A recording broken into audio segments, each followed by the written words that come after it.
Histórias do cotidiano, com o historiador Marcos Vinícius Santana.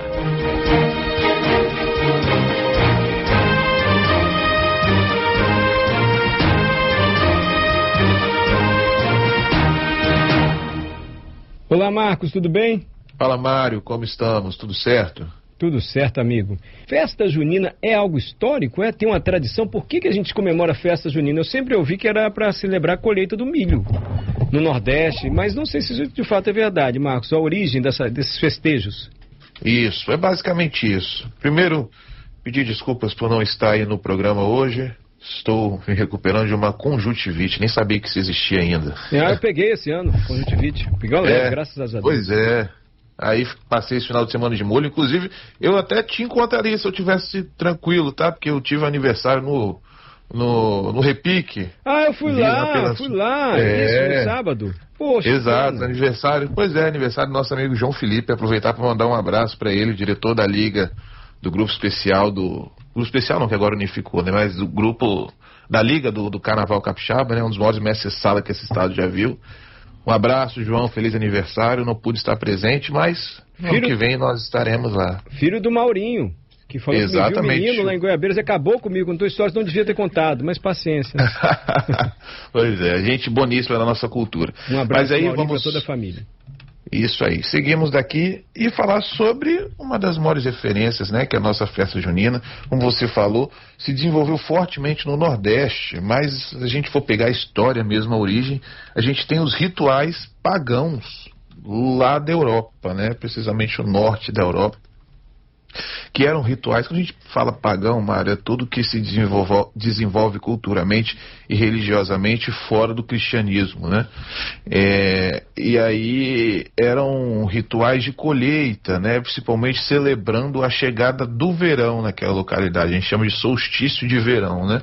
E ali já existiam algumas culturas e práticas que acontecia nessa época do ano, né, que é junho, e que com o passar do tempo o catolicismo meio que se apropriou, né, da melhor forma dizendo, né, e foi incrementando algumas práticas e principalmente fazendo alusão a 3 santos do catolicismo que são celebrados em junho: Santo Antônio no dia 13, São João no dia 24 e São Pedro no dia 29, né? Santo Antônio foi um frei, São João, ele era filho de Isabel, que era prima de Maria, e ele batizou Jesus Cristo, por isso nós temos o Batista, né, no seu nome, São João Batista. E São Pedro foi o apóstolo, né, aí colocado como primeiro papa, apóstolo de Jesus Cristo, santo, tornou santo posteriormente, colocado como primeiro papa da Igreja Católica, e que é celebrado também no dia 29, data da sua morte, né?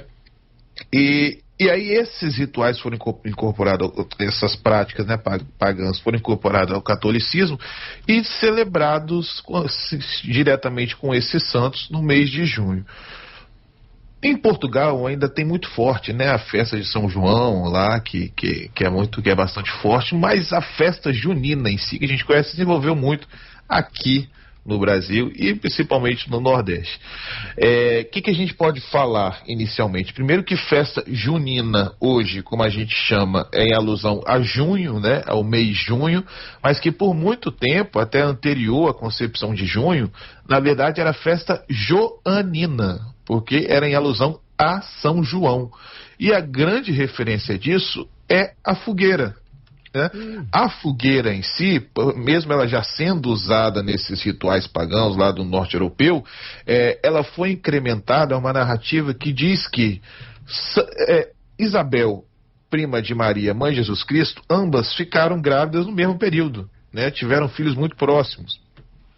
E diante da dificuldade de locomoção de uma mulher grávida, etc., Isabel falou para Maria, na verdade as duas combinaram o seguinte: quem tiver o filho primeiro, acende uma fogueira para mostrar para outra, porque naquela época o fogo era um sentido de um elemento de comunicação, né?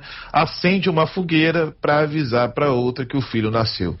São João vem primeiro, João Batista na época, né? João, porque nem Batista ele era, mas João vem primeiro, e aí Isabel acende uma fogueira, e esse símbolo da fogueira que é representado na festa junina que nós celebramos hoje. Essa fogueira em si, né, e esses diversos elementos, ele compõe um universo de, digamos, sincretismos e apropriações e brasilidades que a festa junina tem no Brasil, que é muito interessante. Por quê? Ela inicialmente é para São João. Só que com o passar do tempo, o povo criou tradições que essa fogueira foi passando para outros santos. Vou te dar um exemplo. A fogueira, hoje em dia, se perdeu um pouco, mas por muito tempo, nas festas juninas tradicionais, elas tinham a base referente para cada santo. São João tinha a base redonda da fogueira, que é a fogueira original. Santo Antônio tinha a base quadrada, que é aquela comum que a gente conhece, né? E São Pedro tinha a base triangular. Aí você vê um símbolo que inicialmente era só para São João, chegando aqui no Brasil, e principalmente no Nordeste, ela se desenvolve e cria outras particularidades para outros santos. Inicialmente, essa coisa por que a gente tem, por exemplo, muito milho, pamonha, né, milho, etc, etc? Porque é o período que está diretamente ligado à colheita do milho nas comunidades, principalmente no Nordeste. Arraiar, o que a gente chama de arraiar? A palavra arraiar vem de arraial, que significa pequena comunidade, né? Então, mostra como a festa junina era inicialmente. As famílias, cada um levava uma coisa, por isso que hoje quando a gente vê majoritariamente festa junina de empresa ou de grupo de amigos, cada um leva uma coisa, não é aquela coisa de dar a cotinha e todo mundo comprar algo, todo mundo junto. Não, cada um leva uma coisa, porque isso é representação da tradição daquela época. Porque era coisa de pequenas comunidades, e aí cada família levava algo que vinha de sua plantação, ou que a mulher, a família de fato sabia cozinhar, aí levava para esses pequenos arraiais. Falava, vamos lá no arraial tal, mas não se referindo à festa, se referindo à comunidade, porque arraial é uma alusão à pequena comunidade. Você pode ver Arraial da Ajuda, por exemplo. Então falava, vamos no arraial tal. Aí, isso aí se reproduziu, né, para dar alusão à festa em si. A quadrilha, isso é interessante se dizer, ela é de origem europeia. Principalmente ela vem mais de corruptela de quadrille. Eu não sei praticamente pronunciar em francês, mas seria da palavra francês, que representa os grandes bailes da aristocracia europeia. E aí, com o fim da monarquia, né, aqui no Brasil, em proclamação da República, a elite, que era colocada como a elite intelectual da época, passou a reprimir tudo que tinha alusão à monarquia, porque era moderno você ser republicano. E aí essas práticas ficaram reclusas às camadas populares. Então as camadas populares passaram a reproduzir essas práticas, e aí colocaram a quadrilha, né, que eram aqueles grandes bailes que se festejavam na corte, dentro das festas juninas. Colocaram a alusão ao casamento, que aí já vem a lenda de Santo Antônio como um santo casamenteiro, porque num determinado momento ele, como frei, chegou para ele uma mulher muito pobre e pediu na verdade ela estava, né, se confessando, desabafando, porque ela não tinha dinheiro para os dotes e para a festa, mas ela era apaixonada por um cara que ela queria casar. E aí Santo Antônio abençoa ela, fala que vai acontecer um milagre na vida dela, e posteriormente, milagrosamente, ela recebe diversas doações para que o casamento dela acontecesse. E aí a partir daí se desenvolve a lenda que Santo Antônio é o santo casamenteiro. Aí incrementaram na festa o casamento junto com a dança da aristocracia europeia. E aí é a junção aí de diversas interpretações brasileiras colocando isso dentro da festa junina. E o curioso, Mário, é que isso acontece dentro de um cenário em que a gente está vivendo um processo de industrialização aqui no Brasil. Então essas culturas do Nordeste, principalmente com a leva de nordestinos que vieram, né, para o Sudeste e o Sul do país, passa a ser estigmatizado e colocado às vezes como algo pejorativo. Te dou um exemplo, você e todo mundo que está aí no estúdio, nossos ouvintes, já deve ter visto, por exemplo, alguém que pinta o dente de preto para representar o caipira. Né? Uma representação pejorativa, como se o caipira, porque essas festas diretamente ligadas às questões agrícolas e como se desenvolveram bastante no Nordeste, vista diante da ótica do Sudeste, daquele peregrino que está vindo, né, do Nordeste, se coloca nesse sentido pejorativo como alguém que não tem condições, que não sabe falar, por exemplo, arraiar ou vir arraiar, forgueira, etc., né?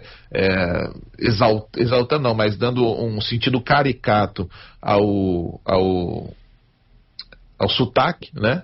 E aí cria-se esse estigma de festa junina, que é um pouco deturpada quando a gente pensa no Nordeste, né? O Nordeste gigante, o Nordeste rico, que hoje tem, quando a gente vê as festas de São João, principalmente, né, na Paraíba, ali que são colocados como o maior São João do mundo, são festas riquíssimas e que não representam essas características, né, pejorativas que foram criadas só quando essas festas chegam no Nordeste.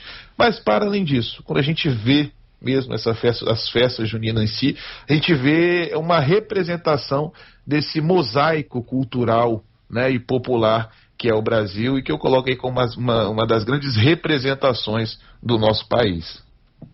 Como eu aprendi hoje aqui, a vida inteira eu vi festa junina, não identifiquei nunca que a fogueira tinha relação com João ter nascido antes de Jesus, um sinal.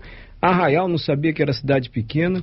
Essa história da quadrilha também, da caracterização, até um pouco discriminatória, assim, com o nordestino, porque pinta o preto no dente, para mostrar que está sem dente. Quanta coisa a gente aprendeu hoje, Marcos.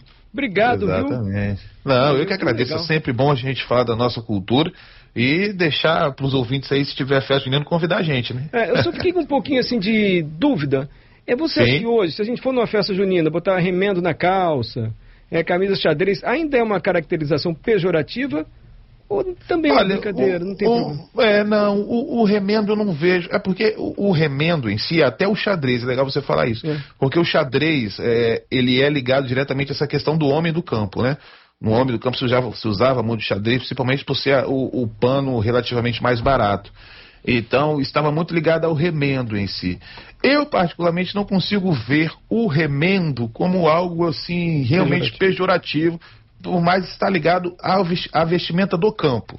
Sim. Entende? Por ser aquela coisa agrícola, da colheita, etc. Agora, já o dente pintado, o falar errado, aí eu já vejo como algo que representa essa visão sulista e sudestina do nordestino que chegou aqui no nosso território para procurar um modo de vida melhor.